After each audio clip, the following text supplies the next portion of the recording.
കർത്താവിൽ ഏറ്റവും വാത്സല്യമുള്ളവരെ, Bethel Ulanad Bethel Marthoma ഇടവക 51-ാം ജന്മദിനം ആഘോഷിക്കുന്ന ദിവസമാണിന്ന്. 50 വർഷത്തെ ആഘോഷങ്ങൾക്ക് തിരശ്ശീല വീഴുന്ന ദിവസവും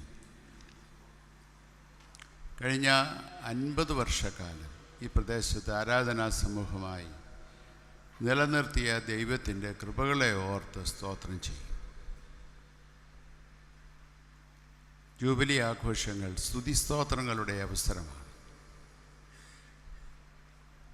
സകലവും ദൈവമേ നിൻ്റെ ദാനം, സകലവും നിൻ്റെ കൃപ എന്ന് ദൈവസന്നിധിയിൽ വിനയാന്വിതരായി പ്രഖ്യാപിക്കുന്ന ദിവസമാണ് ജൂബിലി ദിനങ്ങൾ. കാലാകാലങ്ങളുടെ ഇടവയ്ക്ക് ദൈവം നൽകിയ നേതാക്കന്മാരെ കുറിച്ച് ഓർക്കുവാനും സഭയിൽ നിന്നും സഭാ നേതൃത്വത്തിൽ നിന്നും ആത്മായ നേതാക്കളിൽ നിന്നും ഒക്കെ ലഭിച്ചിട്ടുള്ള വലിയ നേതൃത്വത്തെ ഓർത്ത് സ്തോത്രം പറയുവാൻ. 2, ഇത് തിരിഞ്ഞു നോട്ടത്തിൻ്റെ അവസരമാകണം. ഞാൻ എന്താണ്, എന്തായിരുന്നു? 50 വർഷങ്ങൾക്ക് മുമ്പ് ഞങ്ങൾ എന്തായിരുന്നു? സാധാരണ അതുകൊണ്ടാണ് എല്ലാ ഇടവദിനത്തിലും ചരിത്രം വായിക്കുന്നൊരു പതിവുണ്ട്. 50 വർഷങ്ങൾക്ക് മുമ്പ് പൂർവ്വപിതാക്കന്മാർ എങ്ങനെയാണ് ഇടവക കെട്ടുപണി ചെയ്തത്? ഇന്ന് കാണുന്ന വിധത്തിലല്ല അന്നത്തെ ജീവിതമെന്ന് നമുക്ക് ഊഹിക്കാവുന്നതേ ഉള്ളൂ. സാമ്പത്തികമായി ഞെരുക്കവും മറ്റുമുണ്ടായിരുന്നൊരു കാലഘട്ടത്തിൽ ദൈവത്തെ ആരാധിക്കുന്നതിൽ ആനന്ദം കണ്ടെത്തിയിരുന്നതു എന്നുള്ളത് കൊണ്ടാണ് എന്ത് കഷ്ടത അനുഭവിച്ചു ഇവിടെ ഒരു ദേവാലയം ഉണ്ടാകണമെന്നുള്ള ആഗ്രഹത്തോടു കൂടെ പ്രവർത്തിച്ചത്.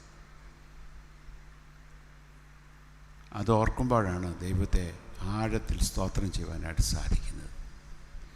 തിരിഞ്ഞു നോക്കാൻ മനസ്സില്ലാത്ത ഒരാൾക്കും ആത്മാർത്ഥമായി സ്തോത്രം ചെയ്യുവാൻ സാധിക്കില്ല, ദൈവത്തെ മഹത്വപ്പെടുത്തുവാൻ സാധിക്കില്ല. അപ്പോഴാണ് യഥാർത്ഥത്തിൽ ദൈവമേ നിൻ്റെ കൃപ എത്ര വലുത് എന്ന് ദൈവത്തിൽ സമ്മതിക്കാൻ സാധിക്കും. ഇത് രണ്ടും കൊണ്ട് അവസാനിപ്പിക്കേണ്ടതല്ല നമ്മുടെ ജൂബിലി ആഘോഷം. ഇതൊരു പുനഃപ്രതിഷ്ഠയുടെ അവസരം കൂടിയാകണം.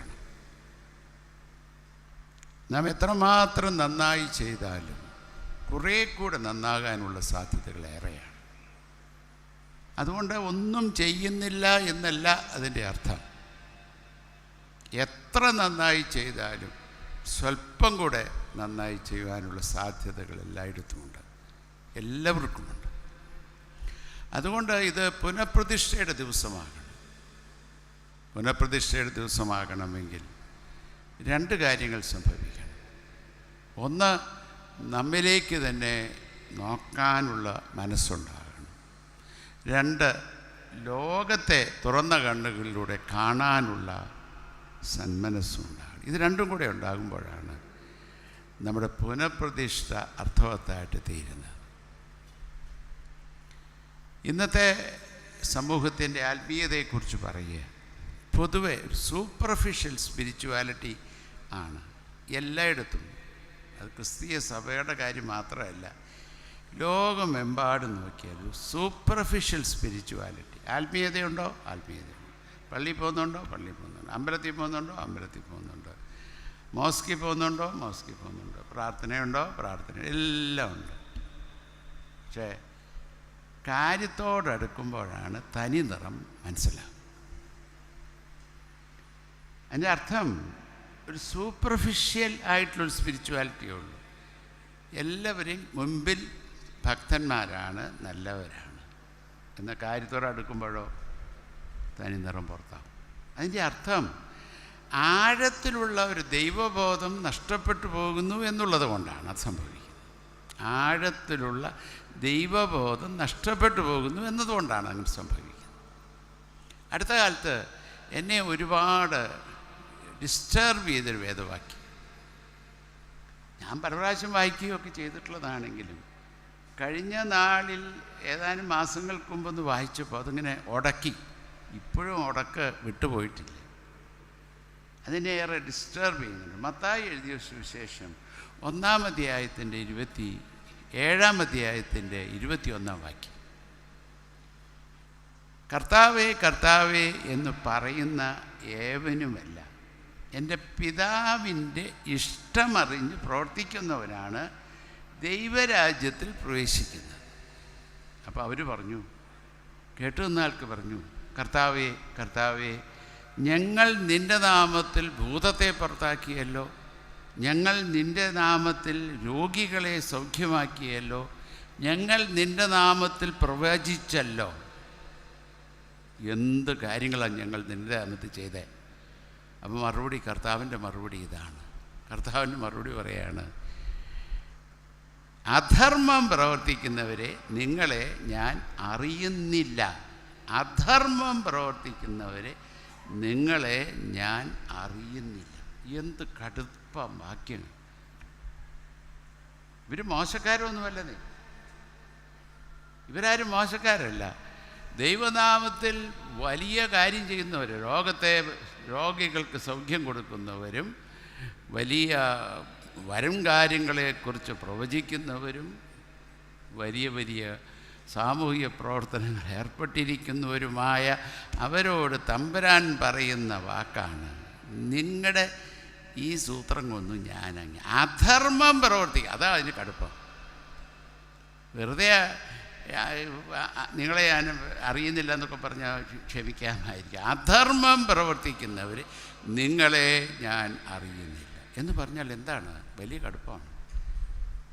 നമ്മളൊക്കെ ഈ ഞാൻ നേരത്തെ പറഞ്ഞതുപോലെ ആത്മീയത എന്ന് പറഞ്ഞാൽ ചില കാര്യങ്ങളൊക്കെ നമ്മുടെ മനസ്സിലുണ്ട്, അതും കൊണ്ട് സംതൃപ്തിപ്പെട്ടൊക്കെ ഇരിക്കുകയാണ്. കുറേ ചാരിറ്റി പണിയുണ്ട്, കുറേ എന്താ പറയണേ,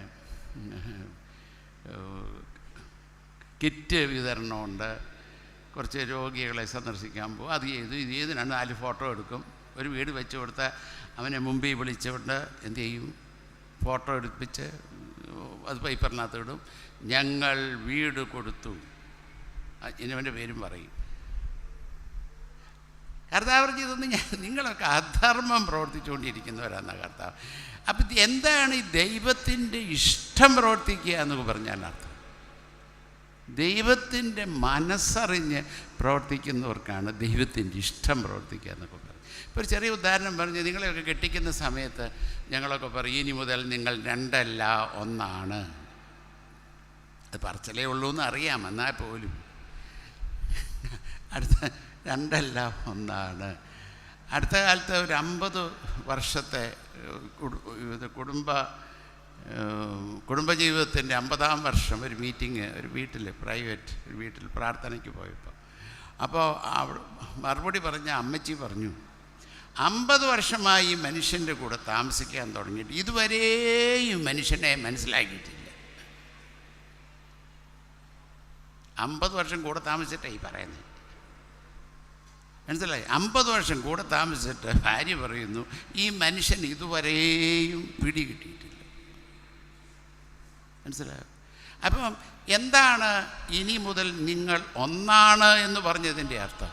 2 അല്ല 1 പറഞ്ഞതിൻ്റെ അർത്ഥം, ഭാര്യയ്ക്ക് ഭർത്താവിൻ്റെ മുഖത്ത് നോക്കിയ മനസ്സിലിരിപ്പ് മനസ്സിലാവണം.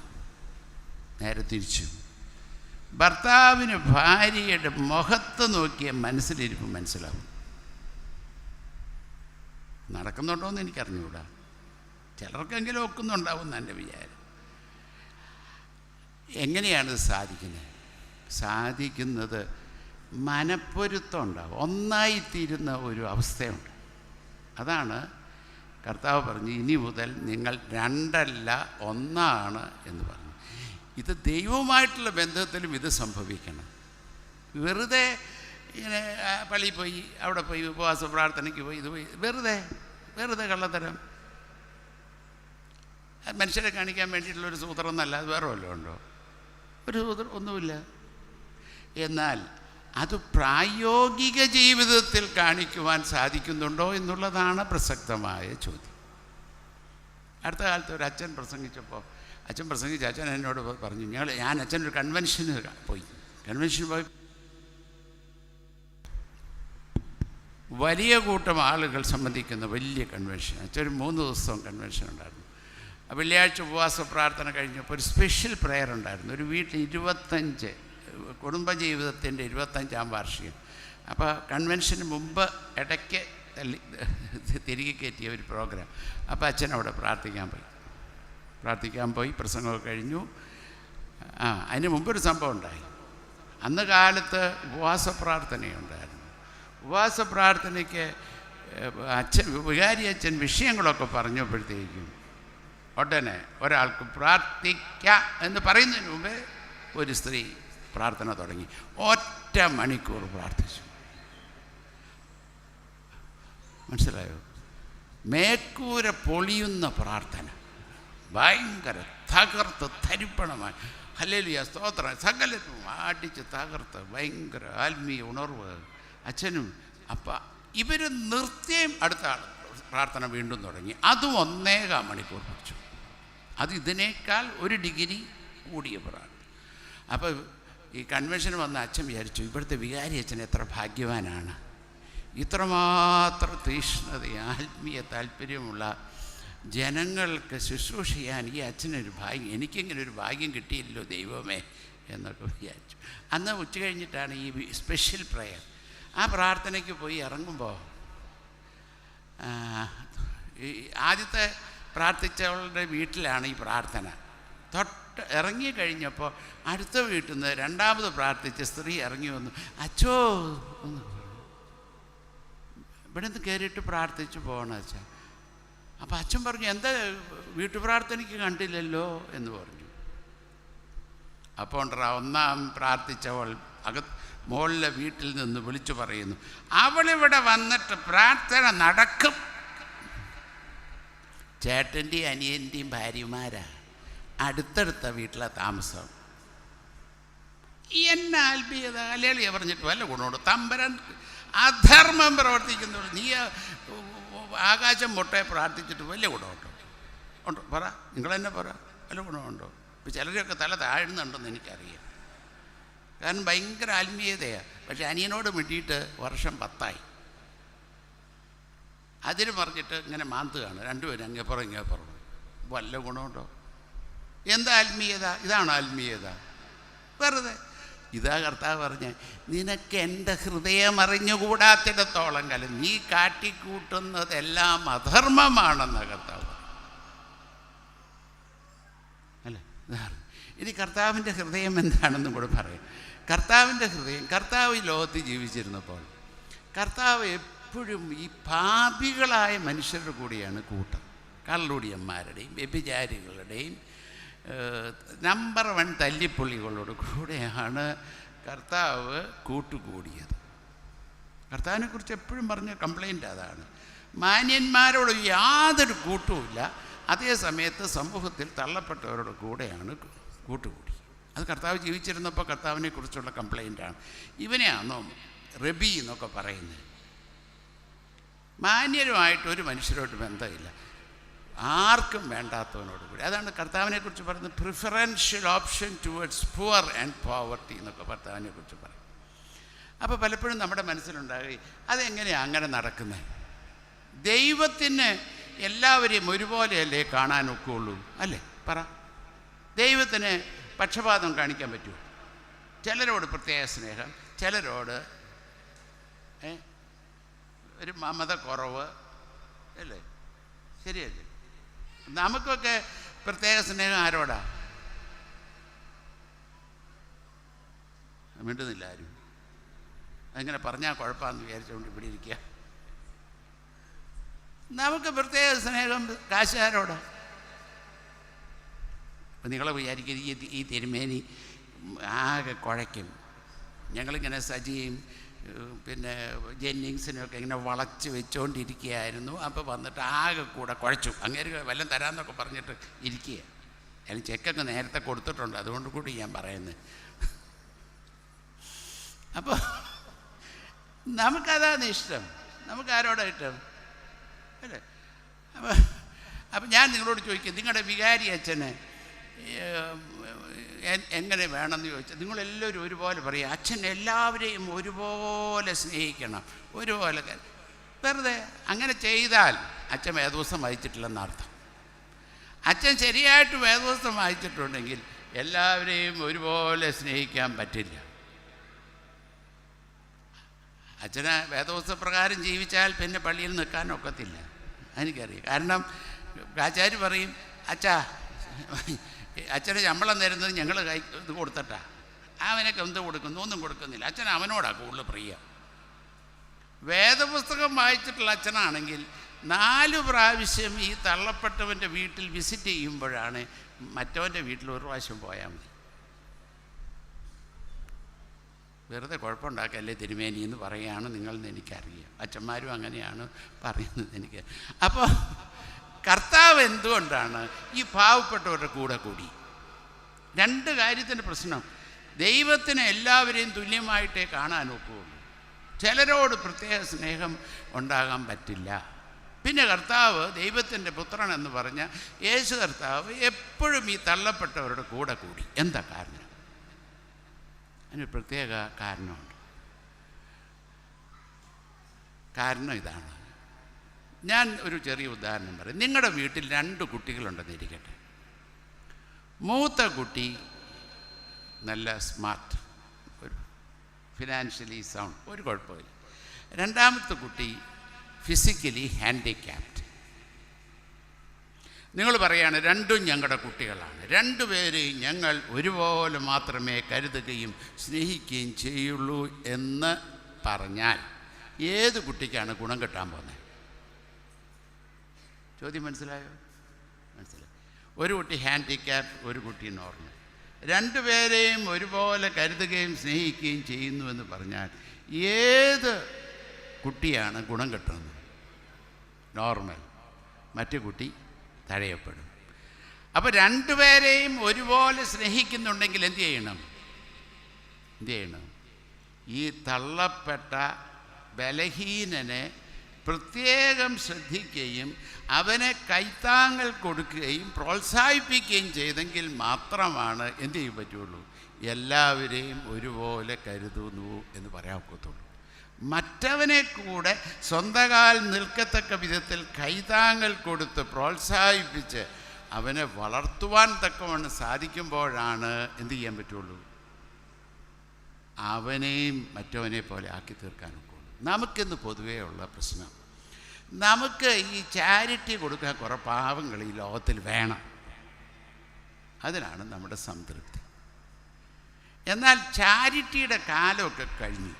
ഇന്നത്തെ കാലത്ത് ചെയ്യേണ്ടത് ആശയം ഡെവലപ്മെൻ്റ് എന്നാണ്. ഇത് പണ്ട് ഗാന്ധിജി പറഞ്ഞതാണ്, 100 വർഷത്തിനൊക്കെ മുമ്പേ അദ്ദേഹം പറഞ്ഞതാണ്. എങ്ങനെയാണ്? മനുഷ്യനെ മീൻ പിടിച്ച് കൊടുക്കുകയല്ല വേണ്ടത്, എങ്ങനെ മീൻ പിടിക്കാൻ പറ്റുമെന്ന് പഠിപ്പിക്കുകയും സ്വയമായി അവൻ മീൻ പിടിച്ച് സ്വന്തകാൽ നിൽക്കത്തക്ക വിധത്തിൽ അവനെ ആക്കി തീർക്കുകയും ചെയ്യുന്നതാണ് ഡെവലപ്മെൻറ്റ്. മറ്റത് ചാരിറ്റിയാണ്. മീൻ പിടിച്ചു കൊടുത്തു, അവൻ കൈ പിടിച്ചു, വെച്ച മീൻ കൊടുത്ത അത്രയും സന്തോഷം. പിന്നെ വായ വെച്ചു കൊടുത്ത അതിനേറെ സന്തോഷം. തിന്നാൽ മതിയല്ലോ. അവനെന്ന് തിന്നുകൊണ്ടിരിക്കത്തേ ഉള്ളൂ, മേലണങ്ങത്തില്ല.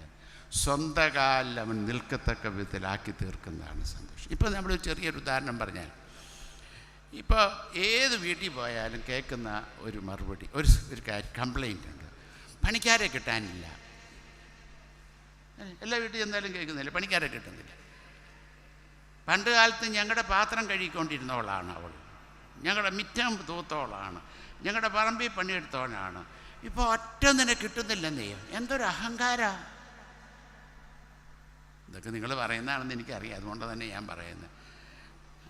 എന്താ കാരണം വരാത്തതിൻ്റെ കാരണം അവർ കഷ്ടപ്പെട്ട്, ഭാര്യയും ഭർത്താവും കൂടി കഷ്ടപ്പെട്ട് പിള്ളേരെയൊക്കെ പഠിപ്പിച്ചു.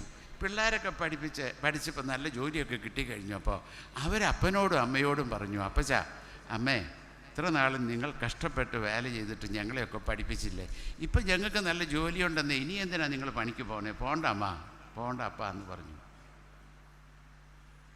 അപ്പോൾ അവർ നിശ്ചയിച്ചു, വേണ്ട, പോണ്ട, വയസ്സൊക്കെ ആയില്ലേ, പോണ്ടാന്ന് തീരുമാനിച്ചു. ഇത് അഹങ്കാരമാണോ? മനസ്സിലാകുന്നു? ഇത് അഹങ്കാരമാണോ? കാരണം എന്താ അറിയാമോ? നമുക്ക് ഇതിൽ സന്തോഷിക്കാൻ ഇതുവരെ സാധിച്ചിട്ടില്ലെന്നുള്ളതാണ് പ്രശ്നം. എൻ്റെ പറമ്പിൽ പണിയെടുത്തവൾ അവൾ എന്നോടൊപ്പമായി എന്നേ. ഇപ്പോൾ അവൾ പള്ളി വരുമ്പോൾ എന്നേക്കാൾ നല്ല സാരി കൊടുത്തിട്ടാണ് വരുന്നത്. ഇരിക്കപ്പുറതിയുണ്ടോ? എൻ്റെ അർത്ഥം കർത്താവിൻ്റെ ഇഷ്ടം അറിയുന്നില്ലെന്നാണ്. മനസ്സിലാവുന്നുണ്ടോ? കർത്താവിൻ്റെ ഇഷ്ടമറിയുന്നില്ലെന്നാണ്.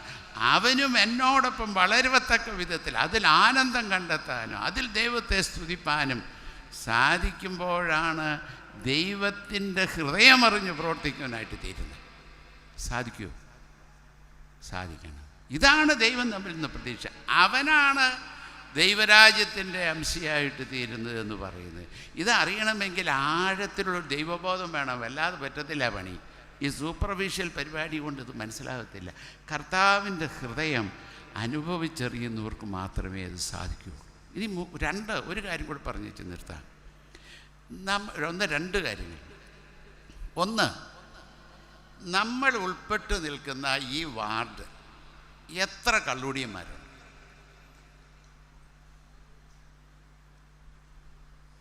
ഞാൻ ജനപ്രതിനിധികൾ എൻ്റെ മുമ്പിൽ നിരന്നിരിക്കുകയാണ്.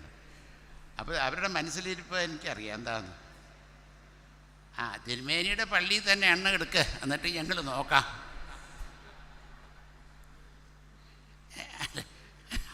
അവർ പറഞ്ഞില്ലെന്നേ ഉള്ളൂ, എനിക്ക് അറിയാം. അവർ പറയാൻ മനസ്സിൽ ഉദ്ദേശിക്കുന്നതാണെന്ന് എനിക്കറിയാം. ഞാൻ പറയാനായിട്ട് ശ്രമിച്ചത്, ഒരു സമൂഹത്തിൻ്റെ വളർച്ച എന്ന് പറഞ്ഞാൽ സാമൂഹ്യ തിന്മകൾക്ക് അടിമകളാകാത്ത ജനമുണ്ടപ്പോഴാണ് ആ സമൂഹം വളരുന്നത്. അല്ലെങ്കിൽ സമൂഹം ഇങ്ങനെ നശിച്ചുകൊണ്ടിരിക്കുകയും ചെയ്യും. അപ്പോൾ നമുക്ക് ചെയ്യേണ്ടത് എന്താണ്? കുറഞ്ഞത് നമ്മൾ ഉൾപ്പെട്ടു നിൽക്കുന്ന ഈ വാർഡിൽ ഒറ്റ മദ്യത്തിനും മയക്കുമരുന്നിനും അടിമയായിട്ടൊരു മനുഷ്യൻ പോലും ഉണ്ടാകാൻ പാടില്ല എന്ന് തീരുമാനിക്കാൻ നമുക്ക് സാധിക്കും. നമുക്ക് തന്നെ ചെയ്യാൻ ഒക്കില്ലെന്ന് എനിക്കറിയാം. നമുക്കതിന് നേതൃത്വം കൊടുക്കാൻ ഒക്കുമോ? നമ്മുടെ ജൂബിലി ആഘോഷിക്കുന്ന സമയത്ത് നമുക്കങ്ങനെ ഒരു തീരുമാനം എടുക്കാൻ ഒക്കുമോ? ഈ വാർഡിൽ ഒറ്റ മദ്യപാനി ഉണ്ടാവില്ല. അതിന് ഞങ്ങൾ നേതൃത്വം കൊടുക്കും. നിങ്ങൾ നേതൃത്വം കൊടുത്താൽ മതി. ഇങ്ങനെ പുറകെ വരും ഈ സമൂഹത്തിൽ ഈ വക കാര്യങ്ങളെക്കുറിച്ച് ദുഃഖിക്കുന്നവരായ ആളുകൾ. അത് ജാതി മതഭേദമന്യേ നല്ല സമൂഹത്തിൽ ഉന്നതമായി നിൽക്കുന്ന ആൾക്കാരൊക്കെ കൂടെ കൂടും. നേതൃത്വത്തിന് വേണ്ടി നോക്കി നിൽക്കുക. ഈ ജനപ്രതിനിധികളുടെ യഥാർത്ഥത്തിലുള്ള ജോലി അതാണെന്നാണ് എൻ്റെ വിശ്വാസം. അല്ലേ? അതാണ് ഒരു നല്ല ജീവനും ചൈതന്യമുള്ള ഒരു സമൂഹത്തെ കെട്ടുപണി ചെയ്യുന്ന ജോലിയാണ്. അതിന് കുറച്ച് പേര് എടുത്താൽ മതി. ഇപ്പോൾ ഒരു കള്ളുകൂടിയനുണ്ട്, അവൻ്റെ ഭാര്യയെ തല്ലുകയാണ്. നമുക്കിത് ഏതും പ്രശ്നമില്ല. അത് എൻ്റെ സഹോദരി അല്ലല്ലോ. എൻ്റെ സഹോദരിയാണെങ്കിൽ നിലവിളിക്കും. എൻ്റെ മോൾക്കാണ് അടി കിട്ടുന്നതെങ്കിൽ നമുക്കൊരു വേദന. അല്ലെങ്കിൽ നമുക്ക് അവളുടെ തലയ്ക്ക് അടി കിട്ടിയ എനിക്ക് എന്നാ കാര്യം? അതെൻ്റെ സഹോദരിയാണെന്നേ. എൻ്റെ രക്തത്തിൻ്റെ രക്തവും എൻ്റെ മാംസത്തിൻ്റെ മാംസവുമാണ് അവൾ. അവളുടെ പേര് സരോജിനി എന്നോ വേറെ വല്ലതായിരിക്കും. ആയാലും അവൾ എൻ്റെ സഹോദരിയാണ്. അവളുടെ പുറത്ത് വീഴുന്ന ഓരോ അടിയും എൻ്റെ പുറത്താണെന്ന് ചിന്തിക്കാൻ സാധിക്കും. നമ്മൾ ഈ ഉപവാസ പ്രാർത്ഥനയും കൂട്ടായ്മയും കഴിഞ്ഞ് പോകുമ്പോൾ ഇതായിരിക്കണം നമ്മെ വെല്ലുവിളിക്കേണ്ടത്. എൻ്റെ ദൈവമേ, ഞാൻ ഉൾപ്പെട്ടെന്ന് നിൽക്കുന്ന സമൂഹത്തിൽ ഇത്രയോ വേദന അനുഭവിക്കുന്ന സഹോദരിമാരുണ്ട്. അവരുടെ വേദന കാണാൻ തക്കവണ്ണം എൻ്റെ ഉൾക്കണ്ണുകൾ പ്രകാശിക്കുവാൻ എൻ്റെ ഉപവാസ പ്രാർത്ഥന സാധ്യമായിട്ടില്ലെങ്കിൽ ഇതൊരു വെറും ഉപരിപ്ലവ ആത്മീയതയാണ്. ഇതിലേക്ക് നയിക്കുന്നതിനത് ഇടയാകി തീരുമോ? അതാണ് എൻ്റെ ചോദ്യം. തീർന്നാൽ ഉളനാട് നാട് രക്ഷപ്പെടും. ഉളനാട് രക്ഷപ്പെട്ടാൽ മതി. ഇവിടെ എല്ലാ വാർഡിലേക്കും മെസ്സേജ് കമ്മ്യൂണിക്കേറ്റ് ചെയ്യപ്പെടും. കണ്ടോ, പോയി പഠിക്കടാ, ഉളനാട് നോക്ക്.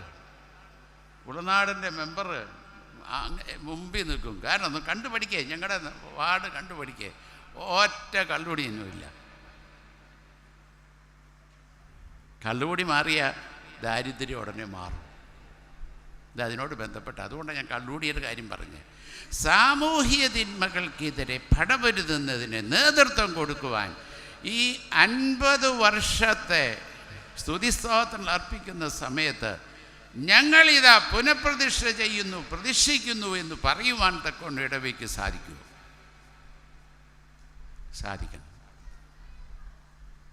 സാധിക്കുമ്പോഴാണ് നമ്മുടെ എന്തുണ്ടാകുന്നത്? നമ്മുടെ ഇടവക ദിനാഘോഷം, ജൂബിലി ആഘോഷം അർത്ഥവത്തായിട്ട് തീരുന്നു. ഒരു കാര്യം കൂടെ പറഞ്ഞ് അവസാനിപ്പിക്കുക. ഇപ്പം നമ്മളിങ്ങോട്ട് പോയിരുന്ന സമയത്ത് നിങ്ങൾ റോഡിൻ്റെ ഇരുവശവും ശ്രദ്ധിച്ചിട്ടുണ്ടോ? നമ്മുടെ വീടിൻ്റെ അകത്തോട്ട് പ്രവേശിക്കുമ്പോൾ കാടില്ല, എല്ലാവരും വൃത്തിയാക്കി സൂക്ഷിക്കുന്നുണ്ട്. അതേ വീടിൻ്റെ പുറകോട്ടിറങ്ങിയാലോ ആ മതിലിൻ്റെ റോഡിൻ്റെ ഇരുവശവും കാടാണ്. സ്വയം തൊഴിലുകാർ വരണം അത് വെട്ടണമെങ്കിൽ, വേണ്ടേ? അല്ലാതെ വേറെ വല്ലതും തൊടുവോ? ഒറ്റ മനുഷ്യൻ, പള്ളികളുടെ മുമ്പിലും കൂടി ഉള്ള കാര്യമായതുകൊണ്ടാണ് ഞാൻ പറയണത്. നമുക്കെന്തേ അങ്ങനെ ഒരു തീരുമാനം എടുക്കാൻ പറ്റാതെ? എന്താ സ്വയം തൊഴിലുകാർ വരുമ്പോൾ ചെയ്യുന്നത് വെച്ചാൽ അവരെ ചെത്തി കളയും. അപ്പോൾ വേനൽ വരുമ്പോഴത്തേക്കും ഭയങ്കര പൊടി, മഴക്കാലം വരുമ്പോഴത്തേക്കും ഭയങ്കര ചളി. ഈ പുല്ലൊന്ന് വെട്ടിയാൽ മതി. പുല്ല് ഇരുവശവും, റോഡിൻ്റെ ഇരുവശവും നല്ല പച്ചിപ്പ് കാണത്തക്ക വിധത്തിലൊന്ന് വെട്ടി വൃത്തിയാക്കിയിടാൻ ഇവിടുത്തെ യുവജനസഖ്യാംഗങ്ങൾക്ക് പറ്റുമോ? നിങ്ങളുടെ പള്ളി നിൽക്കുന്നതിൻ്റെ ഒരു 100 അടി ചുറ്റളവിൽ ഉള്ള റോഡിൻ്റെ ഇരുവശവും നിങ്ങൾക്ക് ഇങ്ങനെ ചെയ്യാനൊക്കെ സുന്ദരമാക്കി വയ്ക്കാൻ പറ്റുമോ? നിങ്ങൾ വിചാരിക്കും ഇതൊക്കെയാണോ പ്രസംഗം? ഇതൊക്കെയാണോ ജൂബിലി ആഘോഷത്തിൽ പ്രസംഗം? അതെ, ഇന്ന് പരിസ്ഥിതി ദിനം കൂടിയാണ്. ഇത് നമ്മുടെ ഒരു ഉത്തരവാദിത്തമാണ്. നമ്മുടെ യുവജന സഖ്യാംഗങ്ങളെ അതിനുവേണ്ടി പ്രോത്സാഹിപ്പിക്കണം. നമ്മുടെ ഉൾപ്പെട്ട് നിൽക്കുന്ന ഈ സമൂഹം അതിൻ്റെ ചുറ്റുപാടും സുന്ദരമാക്കി സൂക്ഷിക്കുവാൻ തക്കവണ്ണം ഞങ്ങൾക്കൊരു ഉത്തരവാദിത്തമുണ്ട്. ഇത് ദൈവത്തിൻ്റെ സൃഷ്ടിയാണ് ഈ ലോകം. ദൈവം സുന്ദരമായി സൃഷ്ടിച്ച ലോകത്തെ കാക്കാനും പരിപാലിക്കുവാനാണ് ദൈവം നമ്മളെ ഏൽപ്പിച്ചിരിക്കുന്നത്. അതുകൊണ്ട് അത് ഭംഗിയായി സുന്ദരമായി സൂക്ഷിക്കണം. ഇത് സാധിക്കുമോ? ഇതിനു വേണ്ടി നമ്മെ പുനഃപ്രതിഷ്ഠ ചെയ്യാൻ വെക്കുമോ? ഇങ്ങനെ നിങ്ങളൊന്ന് ചെയ്തു നോക്കിയേ അടുത്ത വാർഡുകാരൻ ഓടി വരും. കണ്ടോ, നോക്ക്, ഉളനാട് വാർഡ് എന്ത് സുന്ദരമായിട്ടാണ് ഇരിക്കുന്നത്. ഓ, എന്ത് പച്ചിപ്പാണ്. എല്ലാ ഒരു തെറ്റം മുതൽ മറ്റേ അറ്റം വരെയും ഈ പഞ്ചായത്തിൻ്റെ വലിയ പ്രവർത്തനമായിട്ട് തീരും. ബ്ലോക്കും താഴെ പഞ്ചായത്തും ഗ്രാമപഞ്ചായത്ത് എല്ലാവരും കൂടെ ഡിസ്കഷൻ തുടങ്ങും. ഏതാണ് നിങ്ങൾ വന്ന് നോക്ക്, ആ ഉളനാട് ഗ്രാമം എത്ര സുന്ദരമായിട്ട് ഭംഗിയായിട്ട് സൂക്ഷിച്ചിരിക്കുന്നു. ഞാൻ പറഞ്ഞ നമ്മുടെയൊക്കെ ആത്മീയതയുടെ ഭാഗം ഇതും കൂടെയാണ്. ഇതാണ് കർത്താവിൻ്റെ ഹൃദയം അറിയുക എന്ന് പറഞ്ഞതാണ്. കർത്താവ് പറഞ്ഞ് എൻ്റെ ഇഷ്ടം പ്രവർത്തിക്കാതെ നീ എന്താണ് അത്ഭുതം പ്രവർത്തിച്ചിട്ടോ പ്രവചിച്ചിട്ടോ ഒരു കാര്യമില്ലെന്നാണ് കർത്താവ് പറയുന്നത്. അതുകൊണ്ട് ഉന്നതമായ ദർശനം കർത്താവിൻ്റെ ഹൃദയം അറിഞ്ഞ് പ്രവർത്തിക്കുന്ന സമൂഹമായി തീരുവാൻ തക്കവണ്ണം അതിനായി നമ്മെ തന്നെ പുനഃപ്രതിഷ്ഠ ചെയ്യുവാൻ തമ്പുരാനെ നീ ഞങ്ങളെ സഹായിക്കണമേ എന്നുള്ള പ്രാർത്ഥന നമ്മുടെ ഹൃദയത്തിനുണ്ടാകണം. നമ്മുടെ ജൂബിലി സമാപന വേള അതിന് മുഖാന്തരമാകണം. അടുത്ത 2 വർഷം കൊണ്ട് ഞാൻ പറഞ്ഞതൊക്കെ നടന്നാൽ എത്ര അർത്ഥവത്തായിത്തീരും നമ്മുടെ നിലനിൽപ്പ്. ആരാധന സമൂഹം എന്ന നിലയിൽ ഈ പ്രദേശത്ത് നാം ജീവിക്കുന്നത് തന്നെ അർത്ഥവത്തായിത്തീരും. അതിന് ദൈവം തമ്പുരാൻ ഇടയാക്കട്ടെ. അതിന് വേണ്ട കൈത്താങ്ങൾ നൽകുവാൻ തക്കവണ്ണം ഈ പഞ്ചായത്തിൻ്റെ ബ്ലോക്കിൻ്റെയും നേതാക്കന്മാരെ ഓർമ്മിപ്പിക്കുകയും ചെയ്തുകൊണ്ട് ഞാൻ എൻ്റെ വാക്കുകൾ ഉപസംഹരിക്കുന്നു. ദൈവം തമ്പുരാൻ നമ്മെ അനുഗ്രഹിച്ച് ആശീർവദിക്കും.